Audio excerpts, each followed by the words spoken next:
Okay, welcome back friends, I'm Kalani, and in this video I'm going to be showing you how to play a quartz crystal bowl, and how I would play it if I'm trying to get really the nicest sound possible. I'll show you a couple things that could make an unpleasing or unexpected sound when you're playing, and I'll talk about how to avoid those sounds or those things happening, how to get the best overall tone.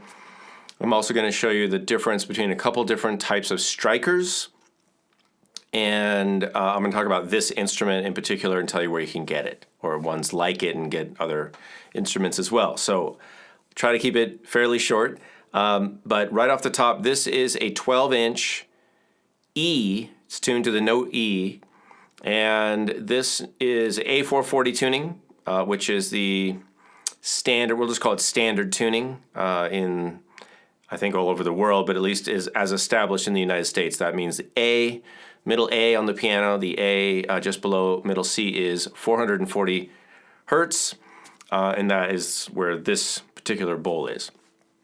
That's not as important as how to play it.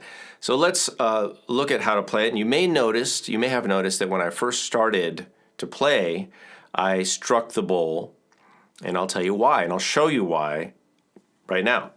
So let's take our striker, and first of all, make sure that everything's clean, of course.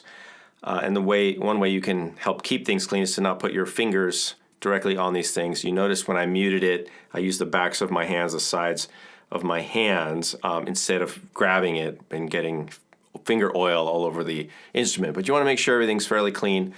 And then let's look at what happens if I use the striker. And in this case, it's really a rubber, right? We're rubbing the sides of the bowl. And that's still a percussion instrument, by the way. It still falls in the percussion category, even though we're rubbing it, just like we use a gong, maybe a super ball on a gong or something like that. But let's see what happens when we start off just with a rubbing action and see where we get.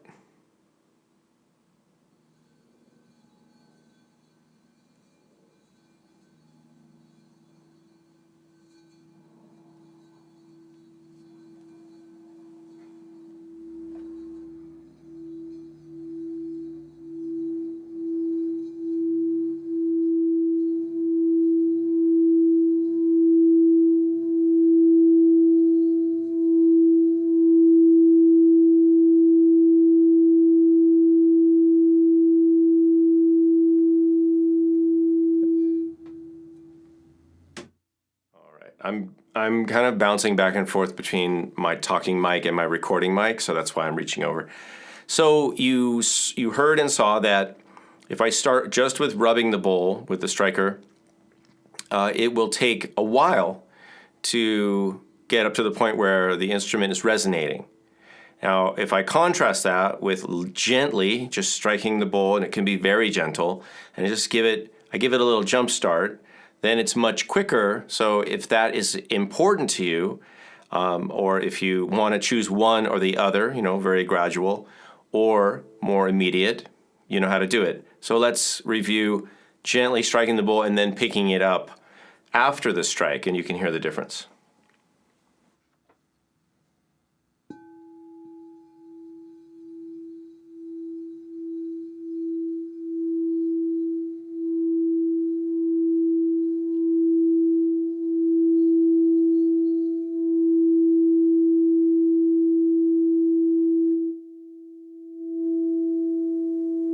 So I'm just going to switch back to my talking mic, and I'll keep it on the talking mic for a while, and then towards the end I'll just play it again with the recording mic, so you can hear the best sound I can give you at this time.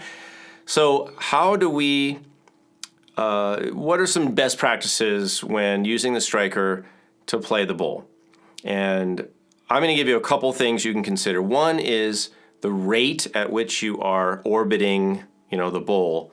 Rotating around the outside of the bowl. So the speed at which you're moving is one thing that you're going to want to play around with. The other thing, of course, is the pressure that you're applying.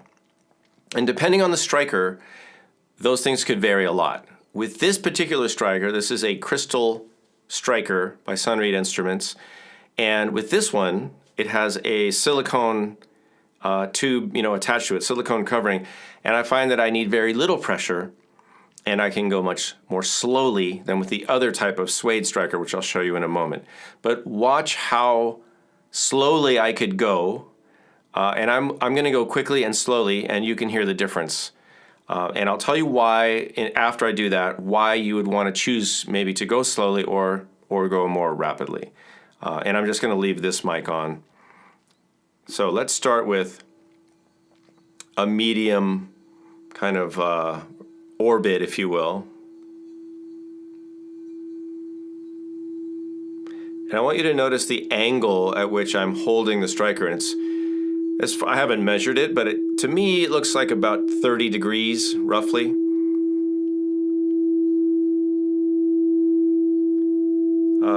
With the more acute angle between the striker and the bowl.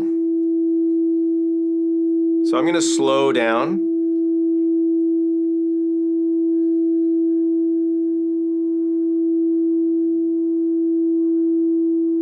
And now I'm going quite a bit slower, and you can hear it really hasn't changed the volume, and I'm going to speed up.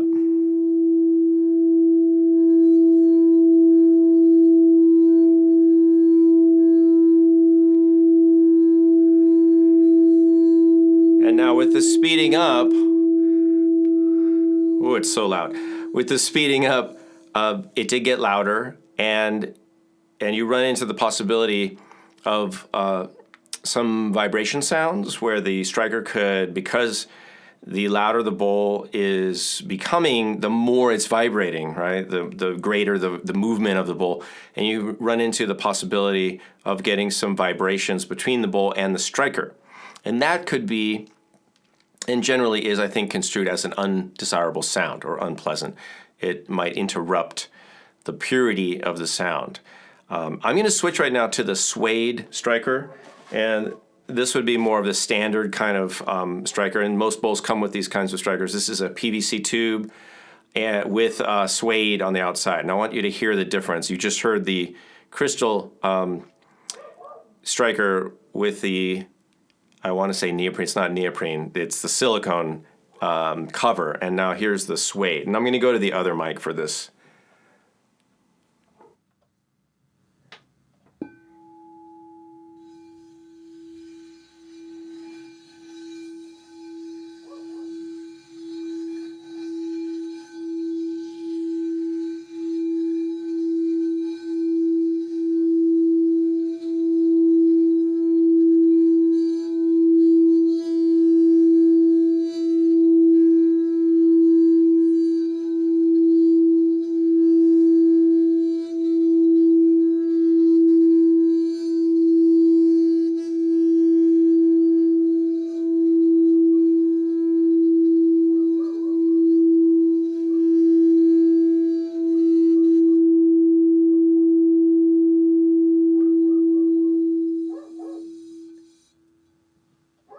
And you can hear my neighbor's dog. Maybe he's commentating. He's giving some commentary.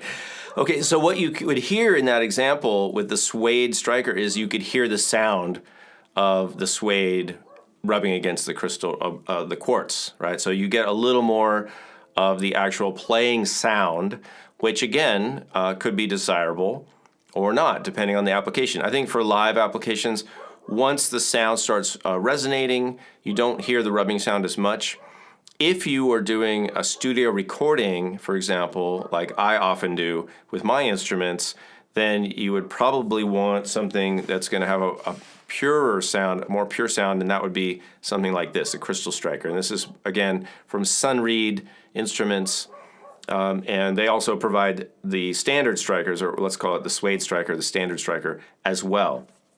But that would be an add-on or an extra upgrade if you wanted to go with the crystal striker.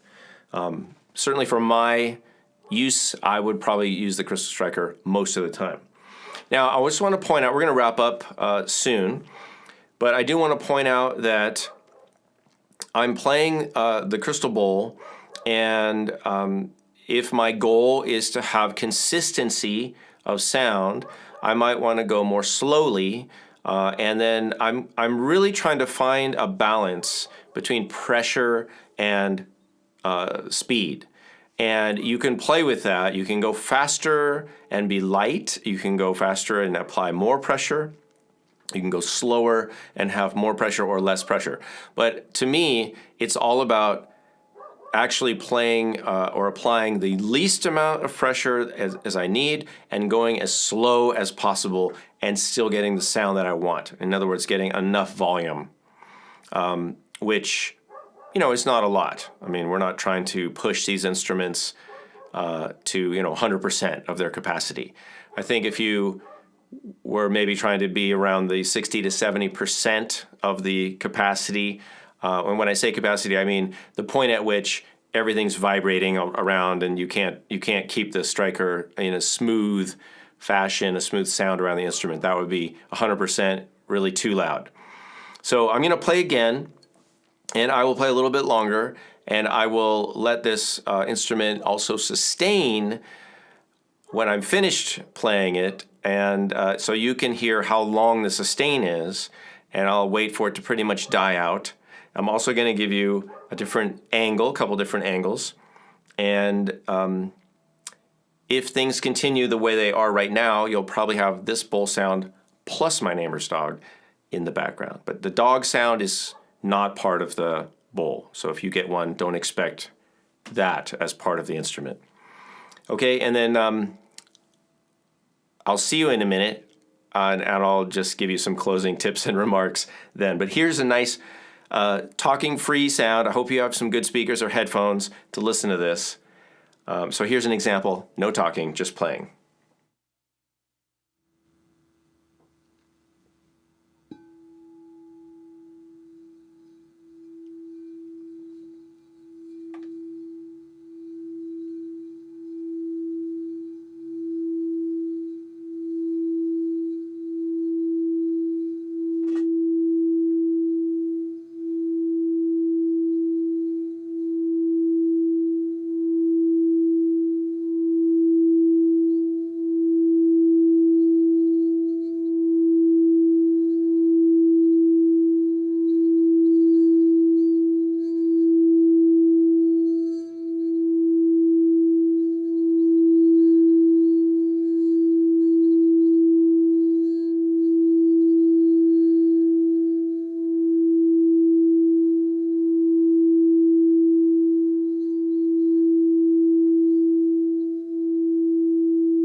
It's still going. It's still going to go 10 or 20, 30 more seconds. But it's obvious that this bowl has an incredibly long sustain. It's fairly easy to play, very nice sound. And why is that?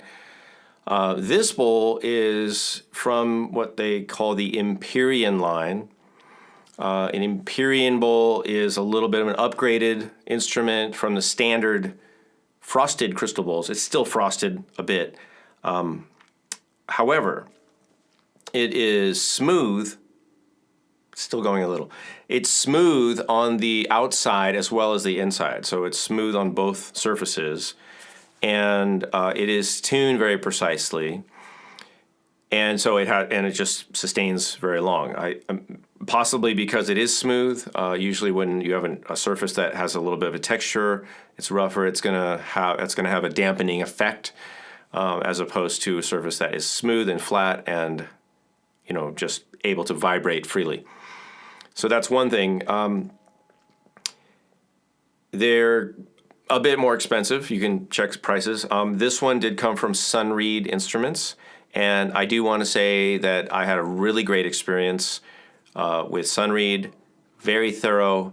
Talked to the owner, and very, very nice consultation. Asked a lot of questions. Got some great guidance. So if you're looking for instruments, these kinds of instruments, or other related instruments, a lot of variety, please visit Sunreed Instruments when you get a chance. And I have another bowl. I have a lower A bowl that I will also be sharing. I'm going to play both of them together in some videos. I will do some toning and overtone singing. I'll use these for live looping. We'll play them with some of the native flutes and some other instruments, maybe some gongs, and we'll see what we can cook up here on World Drum Club. But this video is long at this point, so I'm going to wrap up. But I do want to say thanks for sticking with me through this video. I hope you learned something. And in future and other videos, I will get into a little more of uses and applications, things you can do musically with the quartz crystal bowls, and ways we can combine them with other instruments, and get into more of the sound therapy, therapeutic drumming, therapeutic music making aspects of using these instruments. And I'm really glad that my neighbor's dog, I thought maybe he got lulled to sleep when I was playing the last time, because there was no barking in the last part. So that's great. These instruments have been known to put people, and probably pets, into a state of deep relaxation. All right, I'm Kalani. This is World Drum Club.